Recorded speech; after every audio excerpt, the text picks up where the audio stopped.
Macmillan Audio presents Conversations with Myself by Nelson Mandela, with a foreword by Barack Obama, read for you by John Kani.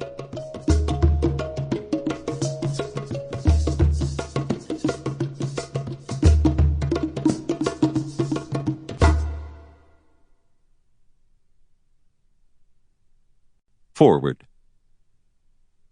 Like many people around the world, I came to know of Nelson Mandela from a distance, when he was imprisoned on Robben Island. To so many of us, he was more than just a man. He was a symbol of the struggle for justice, equality, and dignity in South Africa and around the globe. His sacrifice was so great that it called upon people everywhere to do what they could on behalf of human progress. In the most modest of ways, I was one of those people who tried to answer his call. The first time that I became politically active was during my college years, when I joined a campaign on behalf of divestment and the effort to end apartheid in South Africa. None of the personal obstacles that I faced as a young man could compare to what the victims of apartheid experienced every day, and I could only imagine the courage that had led Mandela to occupy that prison cell for so many years. But his example helped awaken me to the wider world and the obligation that we all have to stand up for what is right. Through his choices, Mandela made it clear that we did not have to accept the world as it is, that we could do our part to seek the world as it should be. Over the years, I continued to watch Nelson Mandela with a sense of admiration and humility, inspired by the sense of possibility that his own life demonstrated, and awed by the sacrifices necessary to achieve his dream of justice and equality. Indeed, his life tells a story that stands in direct opposition to the cynicism and hopelessness that so often afflicts our world. A prisoner became a free man. A liberation figure became a passionate voice for reconciliation.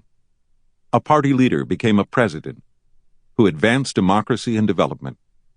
Out of formal office, Mandela continues to work for equality, opportunity, and human dignity. He has done so much to change his country and the world that it is hard to imagine the history of the last several decades without him. A little more than 2 decades after I made my first foray into political life and the divestment movement as a college student in California, I stood in Mandela's former cell in Robben Island. I was a newly elected United States Senator. By then, the cell had been transformed from a prison to a monument to the sacrifice that was made by so many on behalf of South Africa's peaceful transformation. Standing there in that cell, I tried to transport myself back to those days when President Mandela was still prisoner 46664. A time when the success of his struggle was by no means a certainty. I tried to imagine Mandela, the legend who had changed history, as Mandela the man who had sacrificed so much for change. Conversations with Myself does the world an extraordinary service in giving us that picture of Mandela the man. By offering us his journals, letters, speeches, interviews, and other papers from across so many decades, it gives us a glimpse into the life that Mandela lived, from the mundane routines that helped to pass the time in prison, to the decisions that he made as president. Here we see him as a scholar and politician, as a family man and friend, as a visionary and pragmatic leader. Mandela titled his autobiography, Long Walk to Freedom.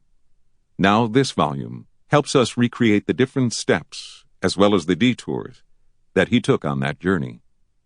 By offering us this full portrait, Nelson Mandela reminds us that he has not been a perfect man. Like all of us, he has his flaws. But it is precisely those imperfections that should inspire each and every one of us.